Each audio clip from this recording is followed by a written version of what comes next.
A gute Woche. Rabbi since we began the Farbrengen this afternoon, that we are in the middle of the days of Sphira.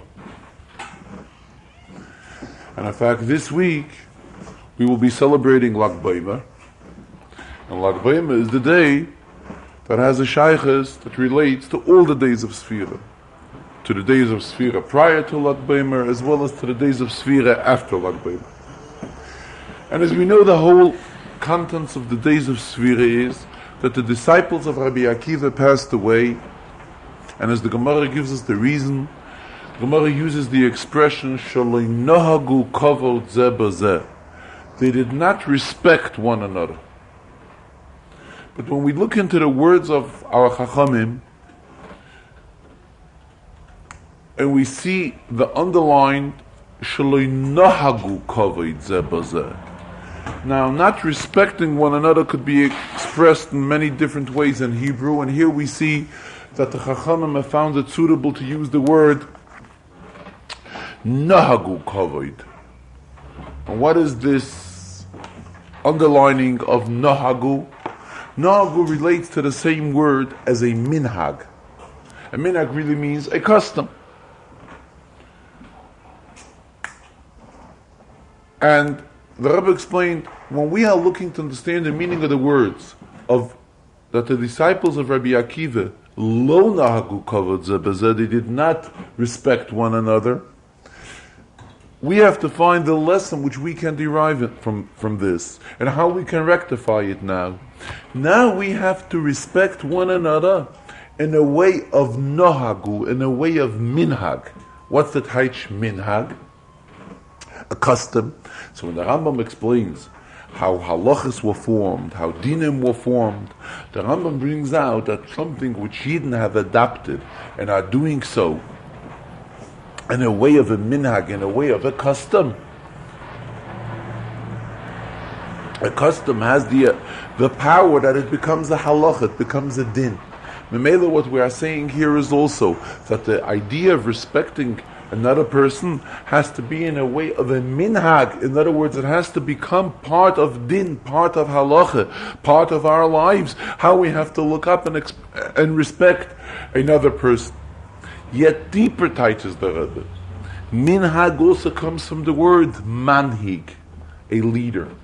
In other words, when it comes to respect other people, we have to take a leadership role and instilling this concept and bringing in this concept of relating respect to other people. How we respect others. And this is something which head of a household has to bring into his family, into his bnei bayis, and the same thing, a person who has influence has to utilize his influence. And there are those that say that, well, he's very talented, and he has talent in Hebrew is called a kishrein, and he's used his talent already against speaking out against other people, and he was successful once, so he wants to do it again. Says the Rebbe, but this is not so, because when we say the word kishrein, talent, a talent, says the Rebbe, kishrein stems from the word kosher. You want to utilize talent, but make sure that you do it in a kosher way. And therefore, even there is a dispute between people, there's no inyan in writing about it or relating to others about it at the very maximum what has to be done. In other words, if it cannot be solved amongst the people involved, and they do have disputes one with another and differences of opinion that lead to a dispute, then the most advisable thing is to go to the Rav of the neighborhood, to the Rav of the city, to the local Rav, who can iron out and straighten out these matters. And on the contrary, what is the inyan of our responsibility? As we read in last week's Chazarah, Emoyer. Pashas Emoyer, Rashi stressed right away in behalf of Chazal, Emoyer ve'amarta. Lahazhir g'doila malaktanim. That is, proper attitude has to be that the older ones, there's a double expression of Amira. Twice Amira. Emer b'nei Yisrael, Emer al-Akoyin and b'nei Aaron, ve'amarta aleim. So Chazal raised the question, why is there a double expression of Emer? And the response is given. The response on it is given. that the expression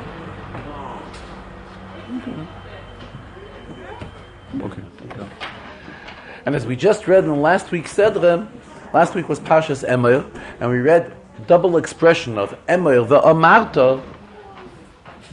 Torah says twice to say. What's the pshat to say twice? Emer once, the Amarta again. So Rashi comments on behalf of our Chachamim, Lahazir Gedoyle Malaktanim. That last week Sedre there was a special instruction that the elders have to. It's the responsibility of the elders to share with the younger, with those who are ktanim. The simple meaning of it is, there the Torah is talking regarding kohanim, regarding the mitzvah, how kohanim have to be careful not to become tamei.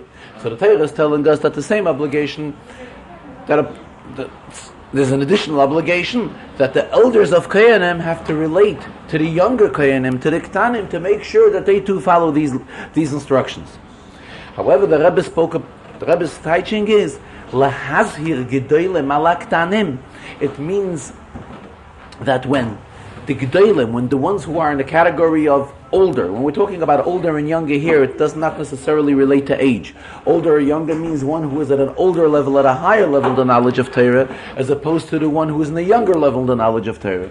And what do we say? Lahazhir gedolim alaktanim. That those who are older, it is their responsibility. Those who have more knowledge in Torah, it's their responsibility to share it with the younger ones, with those who as yet do not have this level of knowledge.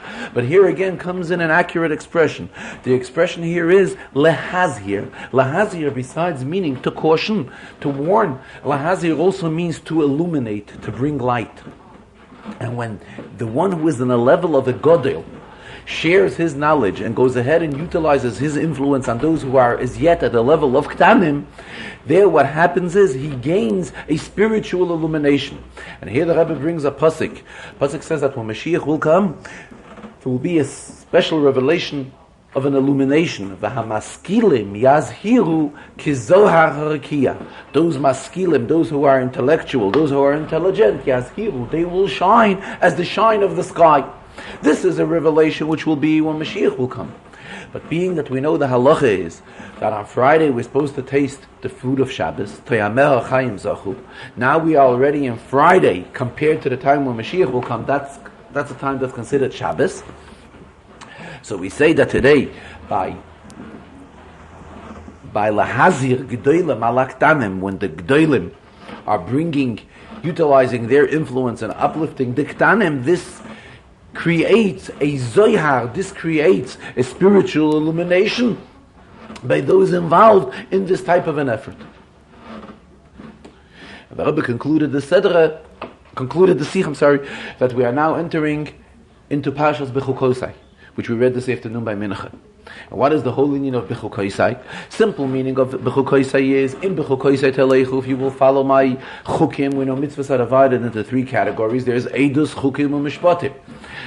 And Choik means this type of a mitzvah which we have no reason for. We don't know any reason for it. Rashi comments on the pasuk in Bechukosei Telechu, Shetiyu amelim b'Torah, that we will be really haravin, we will really toil in the learning of Torah. However, in Chassidus there's a deeper interpretation. In Chassidus there's an interpretation.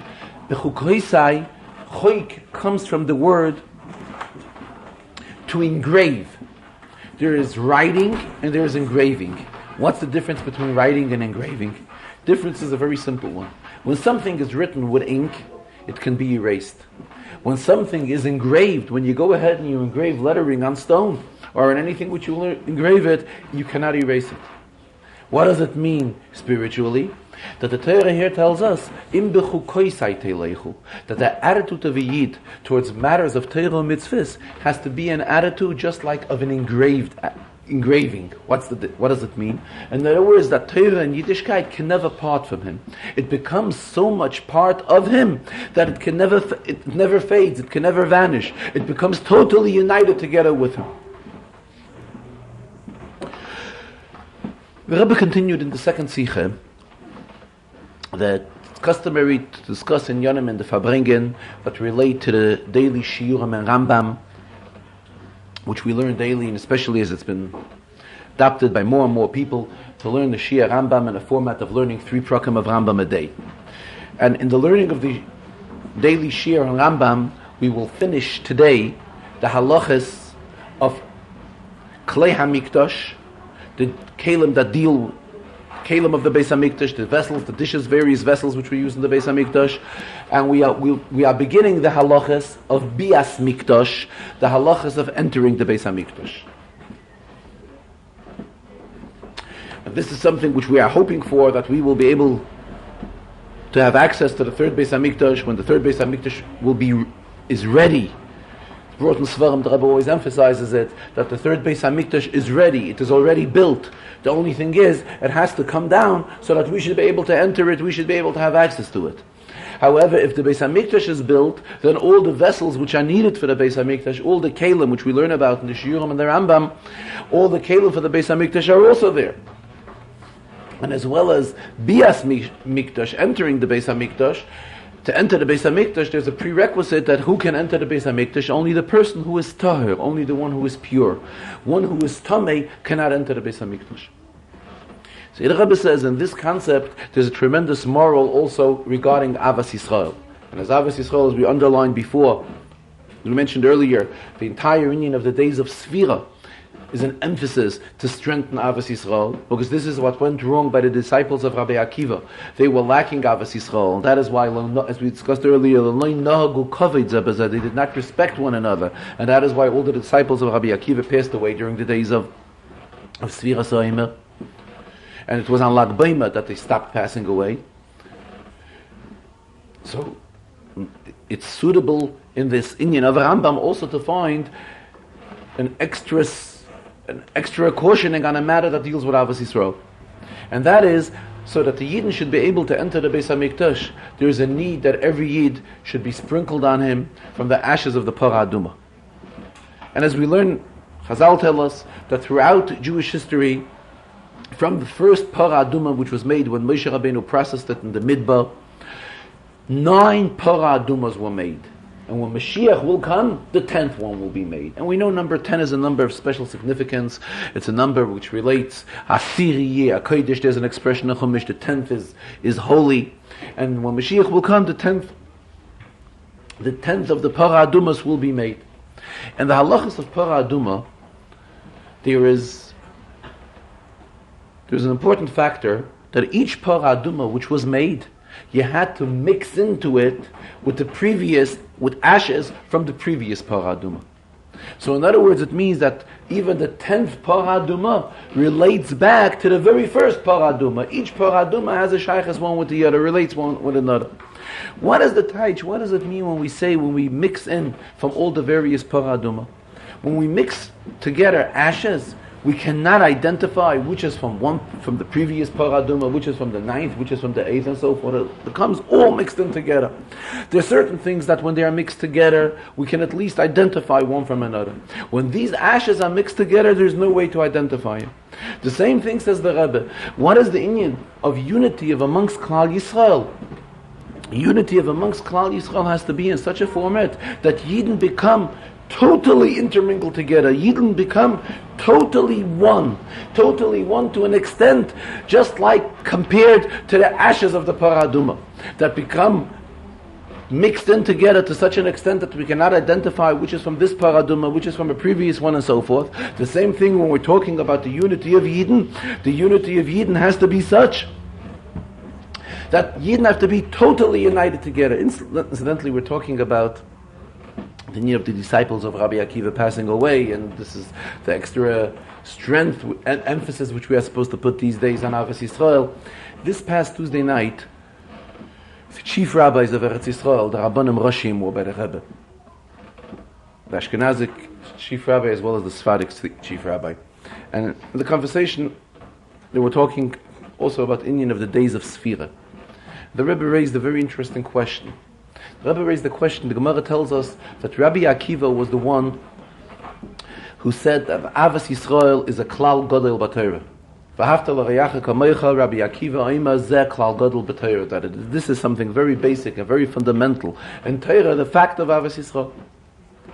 So the Rebbe asks, we're talking about people who are disciples of this Avas Yisrael fan, a person who stressed and emphasized so much Avas Yisrael. So how could it be that Dafke, his disciples, should be lacking Avas Yisrael? After all, they are all disciples of a person who emphasized and demanded so strongly Avas Yisrael that we all know the famous quotation that Rabbi Akiva Ima v'ahavta l'rayacha kamoicha ze klal gadol b'Torah. It's something so general and so fundamental in the entire Torah. And the Rebbe brought out, the Rebbe says that he had spoken about it previous occasions years ago, that on the contrary, this is where their mistake was. Being that they were disciples of Rabbi Akiva, and Rabbi Akiva was the one who demanded and emphasized in such a strong way, put such strong stress on the Indian of Avos Yisrael. So therefore, anyone they saw who was lacking proper Avos Yisrael, they were irritated against this person. The Mela, they saw their own colleagues who were not at the level of Avos Yisrael, the proper level of Avos Yisrael, which was instructed to them by their teacher Rabbi Akiva. This led that they did not respect these people who did not have proper Avos Yisrael, and that is why naturally this was their error. This was wrong. But this was their view on it, because of the fact that they were disciples of Rabbi Akiva, because of the fact that they learned how important Avos Yisrael is, and Mamela, when they saw people lacking Avos Yisrael, they weren't able to respect such people who are lacking Avos Yisrael. Getting back to the Sichas from today, Rebbe's getting back to the Sinyan, to these halachas which we are discussing about the various vessels of the Beis HaMikdash and the halachas of entering the Beis HaMikdash, that the Rambam writes. In these halachas, the Rambam writes that the Bnei HaNeviim, children of Neviim, children of prophets, would be wearing an ephod bod. They would be wearing one of the garments which is described in the Rambam. The Rebbe says that Navi tells us that when Mashiach will come, there will be a time that v'nibu b'neichem u'b'neisechem, everybody amongst Klal Yisrael, there will be such a flow of prophecy, there will be such a revelation of godliness that everybody will be able to be up to a level of being a prophet. Mamela, everybody will be able to be identified also with this garment which is suitable for the Bnei HaNeviim. The only thing is, we are waiting for this moment to come. We are waiting for this moment to come, and as the Rebbe described it, just like there is a safe that has something very precious in it, but the only thing is we have to get the person who has the key so that he should be able to open it and get the good out of this treasure. And the same thing when we're talking about good. What is good? Ein toiv ela Torah. Torah goes into the category of good, and here we're talking about Torah chadasha me'iti teitzi, new levels in Torah which will be revealed when Mashiach will come. The only thing which we are lacking, everything is ready, everything is here, the Beis HaMikdash is ready, and all the times keitzin, as the Rebbe calls it, in other words, all the indications for years that we will have an Inyan of Geula, that Geula will be, all these years have already passed.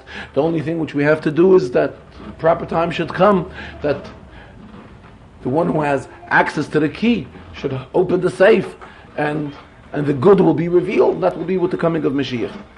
And as it's customary in the weeks of Pesach and Shavuos, we recite every Shabbos Pirkei Avos. Every Shabbos after Mincha we recite Pirkei Avos. And in today's Pirkei Avos there's a Mishnah. And this Mishnah is a quotation of the famous Tana Rab Shimon. Rab Shimon, usually when we say Rab Shimon, we mean the Tana Rab Shimon Bar Yochai, whose day is Lag B'Omer, whose day we will be celebrating this week. And he tells us, Shloisha Ksarim Hein, there are 3 crowns. There's a crown of Torah, there's a crown of Kahuna, and there's a crown of Malchus, there's a crown of kingdom. All these are classified as crowns. But then he continues, Keser Shem Tov, a Keser of a good name, Oila Al Gabeim, this supersedes all these 3 crowns. The Rebbe says, let us analyze for a moment, who is the person that's saying this?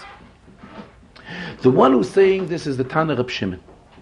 And Rab Shimon is known to be Teirosoi Nosoi, the Gemara says. Torah was his full-time occupation. In Gemara there are certain halachas regarding a person who is defined as teirosoi nosoi. In other words, Torah is his full occupation. He's not involved in anything else. So obviously, Reb Shimon, who is identified as a person who's teirosoi nosoi, Torah is his occupation, he should tell us something which stresses and emphasizes the greatness of Torah. Nonetheless, this is not what Reb Shimon does. What does he say? He tells us that there are three crowns. A crown of Torah, a crown of kahuna, and a crown of kingdom. And nonetheless, what should we know? That the crown of a good name supersedes all. Actually, he should be emphasizing the greatness of a crown of Torah. So the Rebbe brings out, what's the taich when we say a keser shem tov, a crown of a good name? So the Rebbe teiches as follows. There could be a keser of Torah, and there could be a keser of kahuna, and there could be a keser of malchus. However, nothing is brought down into reality. When these crowns are brought down into reality, then it is defined as a keser shem tov. And this is what Reb Shimon is saying. Take this Tana Reb Shimon who Torosoi nosoi. Torah is his occupation, and he is the one that understands and realizes the greatness of Torah. But he is the one that's telling us how great the crown of Torah is. We should still know when is the crown of Torah at its height, at its greatness, when it's brought down into Maaseh, when it's brought down into action and into deed. Just the learning of Torah is not significant. We have to have the learning of Torah, and this limud ha-Torah should be such type of a limud, such type of a learning, a limud ha-mevi lidei maaseh, a limud that brings to action, a limud that brings to deed. And then we realize the greatness of the crown of Torah. And you're talking about an inyan of crown. Rabbi was stressing, crown, this is something which brings out the real beauty of the melech. There's a pasuk, melech biyofyoi techzena einecha. You see a king in his beauty. And what is the real beauty of a king? The real beauty of a king is when we see him in his crown. In other words, the crown is the most precious and the most dear. The Rebbe made mention, there's the famous parable of the Alter Rebbe regarding the Keser HaMelech, crown of the king. Just go over it briefly. It's a story related that while the Alter Rebbe was still a disciple by the Maggid of Mezrich, the Alter Rebbe, as we know, was one of the younger disciples. And I think it was the Pinchas of Koretz, I don't recall who. It was one of the older disciples. Was walking around in the Beis HaMedrash of the Maggid, and they found a manuscript, an Inyan Chassidus, which explains the Inyan Chassidus, and they found it on the floor. It's the Pinchas of Koretz, if I'm correct with the name, but it was one of the older disciples of the Maggid, got very annoyed by it. In other words, he took it in a deeper sense, not just that a piece of paper which contents is an Inyan Chassidus is on the floor. He looked at it yet deeper. In other words, he felt that Chassidus is not for everybody. And therefore he said, look what's happening. Here we have reached to a point where leaves of Chassidus, sheets that contain in Yonim Chassidus, are being trespassed on over the floor. And this is something which he couldn't digest, and he turned to the Alter Rebbe with a feeling of disappointment, with a feeling of anger regarding to the incident which he just saw. And the Alter Rebbe told him that he was wrong. On the contrary, Chassidus is something which has a shaykhus to each and every yid. And the Alter Rebbe explained it to him with a parable, with a mashal, that there was once a prince. The prince did not feel well. Naturally, when a prince doesn't feel well, we can imagine the reaction, the royal house, the best doctors are invited. But the unfortunate part was that none of the doctors were able to cure him. Until there was one doctor that said that he thinks that he has a cure. And that is that the most precious stone of the king's crown should be removed from the king's crown, should be ground, should be turned into a medicine. And this medication is, when this will be mixed properly and blended properly, the proper chemistry it will go through, then this can be a cure for the prince.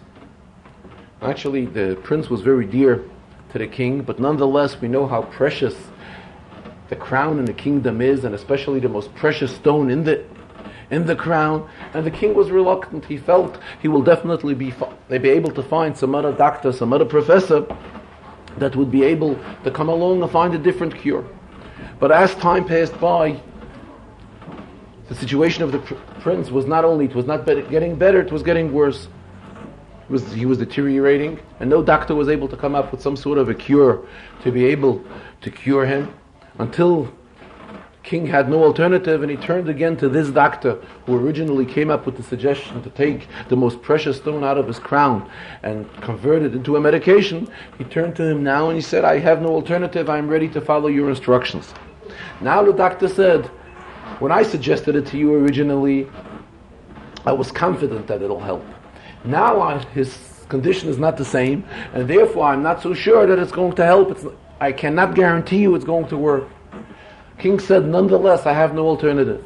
Go ahead and grind the most precious stone in my crown, and perhaps a drop will come into the mouth of the prince, and perhaps it will cure him. This is what Alter Rebbe concluded to the elder disciple of the Maggid of Mizrich. This is what Chassidus is all about. Teras Chassidus is the most precious stone, the Even Yokar Shebekeser HaMelech. And the only thing is, there were generations when there was no need for it. And now it is in these generations have came to such a point that there is no other alternative but to uphold Bnei Yisrael by taking this most precious stone, Shebekeser HaMelech, which is the Pnimiyus HaTorah, the in-depth of Torah, the internal part of Torah, and perhaps now it's, in other words, perhaps this is the only method which can alleviate the condition of Bnei Yisrael. In other words, talking about the Indian we're talking now about Ksarim, about the Mishnah, which Loisha Ksarim, so the Rebbe in an indirect way also is referring to the greatness of a Keser, that the Indian of a crown, this is what Chassidus is all about, this is what Pnimiyus HaTorah is.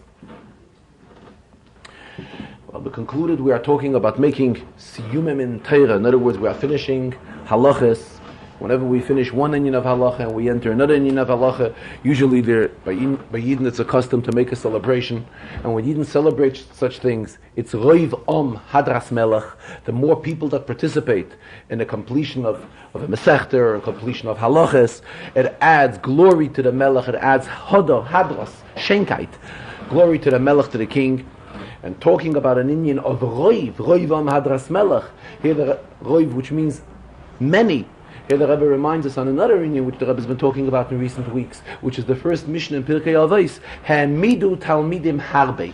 The very first Mishnah, which after the Mishnah has told us the sequence how Torah went from generation to generation, Mishnah right afterwards tells us three important messages. One of them is Ha'midu Talmidim Harbe, that we have to know to put up many disciples. And when the Rebbe spoke about it a few weeks ago, he stressed at length, what's the taich when the Mishnah says many? The Mishnah does not give a number. Mishnah does not say that a person's goal should be that he should achieve 1,000 disciples. Obviously 1,000 disciples is something tremendous. But this is not what the Mishnah says. Mishnah says harbe, and this is something which is suited to every person in his way.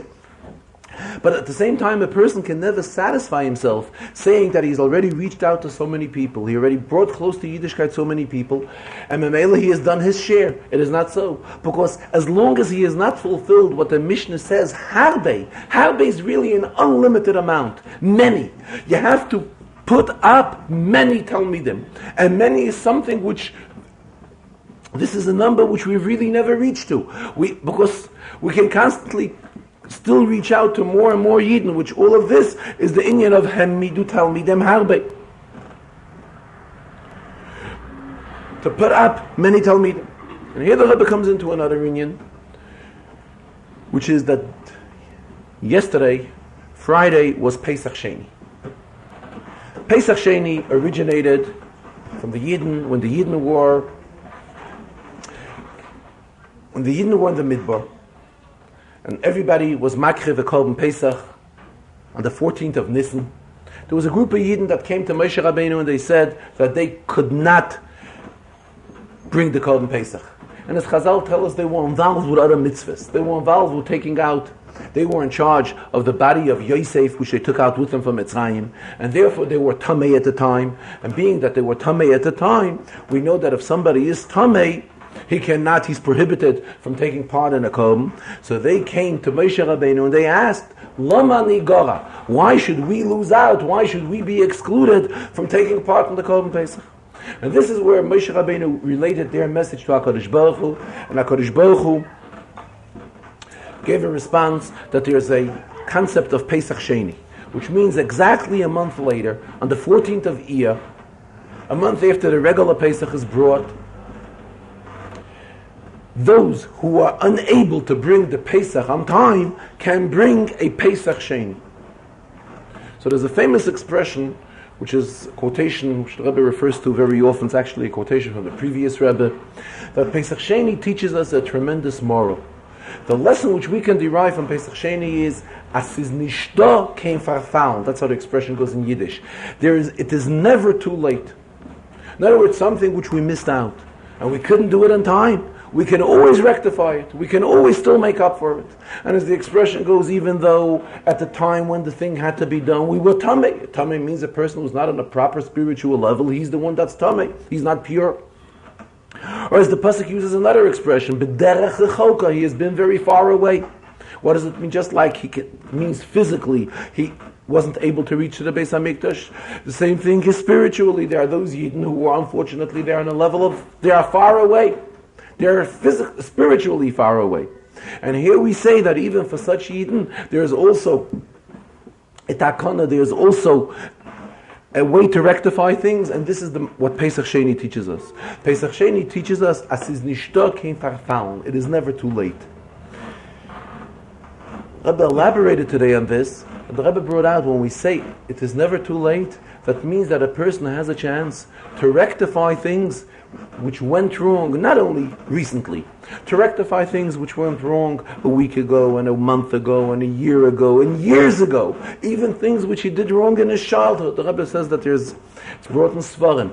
I think he said it's a Gemara, that one of the sages once expressed himself that he will do tshuva, that when he was an infant and he was nursing from his mother, perhaps he caused her some inconvenience.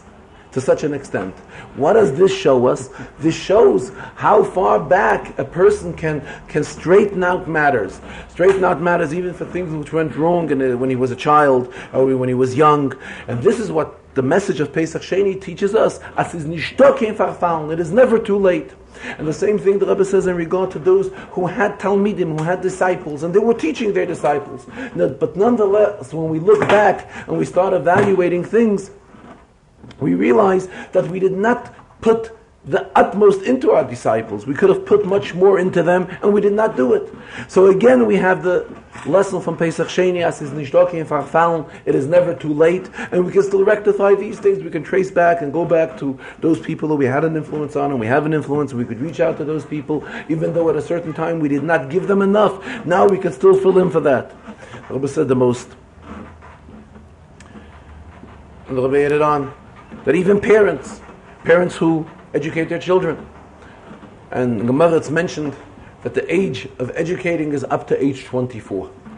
After 24, that's what the Gemara says, Chav Dalet Shanim. After 24, there's no more inyan in parents educating children. The person is already an adult on his own. But nonetheless, when we're talking the lesson from Pesach Sheni, even on things which parents have missed out in earlier years, they could fill it in later years. And not only parents, but the same thing even grandparents. Grandparents have an opportunity to fill in things which they can help their children or grandchildren. This is the moral from Pesach Sheni, that it is never too late. The Rebbe brought out that the most appropriate time to be able to reach out to oneself as well as to others and accomplish and rectify whatever has gone wrong and fulfill this lesson from Pesach Sheni, the most suitable time for it, and what helps to be able to fulfill this is a Chasidische Farbrengen. Because there's a famous expression which is quoted by Chassidim, that what a Chasidische Farbrengen can accomplish is even more than what Malach Michal can accomplish. And this is how powerful a Chasidische Farbrengen is. And there are many times that could be done. It doesn't have to be done just on Shabbos, just on Yites Kislev, or just on a Motzei Shabbos. There are many, many times which are appropriate for a Chasidische Farbrengen. Here the Rebbe brought in the words which the Ramah uses at the very end of the Shulchan Aruch. The very end of the Orach Chaim, his closing words are with the concept of the Toiv Leiv Mishta Tomid, that a good-hearted person, a Toiv Leiv, is always enjoying a feast. So the Rebbe says, it doesn't mean in the simple sense that a toiv leiv is always busy at feasts. Because if a person who's always busy at a feast, then he's in the category of a shikar, of a drunk, and he cannot function properly. And if we say toiv leiv mishta tamid, it must have a deeper meaning. So the Rebbe compared it to what we find by Karbanis. We find that the Beis Hamikdash, a Korban Tamid was brought daily. Korban was brought at the beginning of the day, and a Korban was brought at the end of the day. And this Korban is called Tamid, constant. What does it mean, constant? It doesn't mean that all day they were bringing this Korban, but being that this was fixed, that every morning and every evening this Korban was brought, that is why this Korban is called Korban Tamid. And this Korban had its influence on the entire day. Same thing says the Rebbe when we're talking about the inyan of a chassidische Farbrengen. That's the idea of a mishta, that's the idea of a feast. What do we mean by a feast? We don't mean elaborate parties, we mean a chassidische Farbrengen. So it means that the effect of the chassidische Farbrengen is something which leaves an effect and has its gain on the person at all times.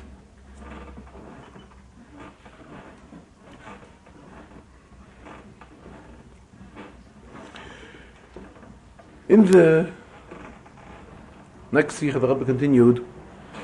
We're talking about the inyan of learning the halachas and the Rambam, which we've just mentioned about. The Rebbe says there's a halach in the Rambam which also deals with Beis Hamikdash, which is something which requires an explanation. Obviously, the Rambam tells us that the place which the Beis Hamikdash was standing on was not a straight place, but the Rambam describes exactly in detail how there were steps, and in other words, it was going higher, and yet higher. So first of all, the Rebbe asks, what is there need? The Rambam is a sefer of halacha. Rambam relates halachas to us. The Rambam does not tell us any stories. Why is the Rambam getting involved in a description telling us that the place, the site which the Beis Hamikdash was standing on was not a leveled site? I mean, this is not negayah to halacha, to the halachas of the Beis Hamikdash. We find in the Mishkan, which was before the Beis Hamikdash, we find that there were various steps. There were steps needed to go on and kindle the menorah. There were steps to go up to the menorah. Then we know that to the Mizbeach there were no steps, but by the Mizbeach we know there was a ramp. This is how it was in the Mishkan. But here the Rambam is telling us that as a result, that the fact that the Beis Hamikdash was not on a level piece of ground, there were also many more steps in the internal structure of the Beis Hamikdash. So first of all, the question arises, where does the Rambam get this from? What is the source for the Rambam that in the structure of the Beis Hamikdash there were steps? And besides, why does the Rambam get involved in explaining that the land of the Beis Hamikdash was not a level piece of land? Rabbi says that the Rambam in his Sefer relates so that we should, everything in a very organized way, in a very organized fashion, so that we should remember the halachas which we learn in the Rambam. And that is why there are many times when the Rambam lists a grouping of things, the Rambam tells us how many things are involved in this. The Rambam gives a number, how many things are so and so, whatever specific things we're talking about. Why is there a need for the Rambam to give us a number? Count the number of items involved and you'll see the number. But the Rambam wants to make learning easier on us. So the Rambam wants we should be able to remember and identify things. So to be able to remember and identify when you know that here number 5 applies, here number 7 applies, or here a different number applies, it makes it easier for us to remember the specific inyan which the Rambam explains. The same when the Rambam gives a general introduction, what site the Beis Hamikdash was on, that it wasn't a level piece of land, but it was going higher and higher. This is kind of a general klal, a general rule, which gives us, puts into our mind the general introduction so that we have a general picture on the site where the Beis HaMikdash was standing on. So the reason why the Rambam is doing it, the Rebbe is simply learning Pshat in the Rambam. The reason why he's doing it is simply so it makes it easier for us to refer to these halachas and to remember these halachas. And the fact where the Rambam derives about all these steps which were made in the Mishkan, what is the source of this? The Rebbe says in the Beis HaMikdash rather, in the Mishkan we did not find these steps. The Rebbe says there were many things which we find in the Beis HaMikdash which were not, in other words, these are things which were left up to the decision of the people involved. It was not ma'akev mandatory one way or another. The Rebbe brings for an example. For an example, there are certain vessels which were used in pure gold. However, these same vessels, it wasn't required that they should be in gold. If the Yidden were able to afford to make them out of gold, they made them out of gold. If they weren't able to afford to make them out of gold, then they were able to make them from a different substance. So it's something like which was left up to the decision of Yidden on the spot. The same the Rebbe is learning regarding these various staircases which were entered into the Beis HaMikdash. This is something which was as they saw fit in the structure of the Beis HaMikdash. This is how they entered it. As the Rebbe always finds a lesson in every union, a heraya which we can derive from it, just like we see that the Rambam set up his structure of his Sefer and lists in Yonim and mentions in Yonim so that it should be easier for us to remember when we learn in Yonim and Torah. The same thing, when we learn Torah, it has to be in a way that we have to make sure that we remember these in Yonim and Torah. Here again, the Rebbe came back to the concept, to the lesson of Pesach Sheni. Pesach Sheni teaches us as it is never too late, and how this is even on matters which may have went wrong when we were children. The mere fact that we know about this, if we know about it, it's a siman that it has a shaykhus to us, and if it has a shaykhus to us, things that went wrong, we have to rectify it, we have to correct them. A little bit like in an indirect way, he says there are things from the Rabbeim, from Rabbi Seinu Nisiyenu, from the Rabbeim, which they have related to us about their own customs, minhagim, and stories, and there are things which they have not related to us. The fact that there are things which they have related to us is a siman this inyan has a shaykhus to us, and in Yonim which have no shaykhus to us, they did not relate to us. The Rebbe, very end of the Farbrengen, concluded about those that have entered mashke for specific occasions should come up and announce and invite everybody. And the Rebbe says even though everybody is invited and to these affairs that are taking place, but not everybody participates. There are many times only few participants, or many times when it's a person from overseas taking mashke for things that will be taking place in other places. Still, he's inviting everybody, because nonetheless, the person who's taking the mashke to this specific place is there as a bo koyach, as a representative from all of us. Rabbi concluded the Farbrengen that this week we will be celebrating Lag Baimer. Regarding Lag Baimer, there's the famous story in the Zohar that Reb Shimon ben Yochai said a Torah on the pasuk, "Hinei ma'toiv u'ma'noim sheves achim gam yochad." How great is it when people are together, when Yidden are together, which again emphasizes the greatness of unity, the greatness of Achdus. And Rabbi also mentioned that in Yerushalayim, in Israel, there are going to be gatherings of children taking place on this day of Lag Baimer, and it's a very special day. And we know by Chassidim there's a minig of singing Chassidische Nigunim, and there's the famous Chassidische Nigun regarding with the words Hinei ma'toiv u'ma'noim sheves achim gam yochad, and this is what the Rebbe told to sing, which we know how great the effect of a Chassidische Nigun is.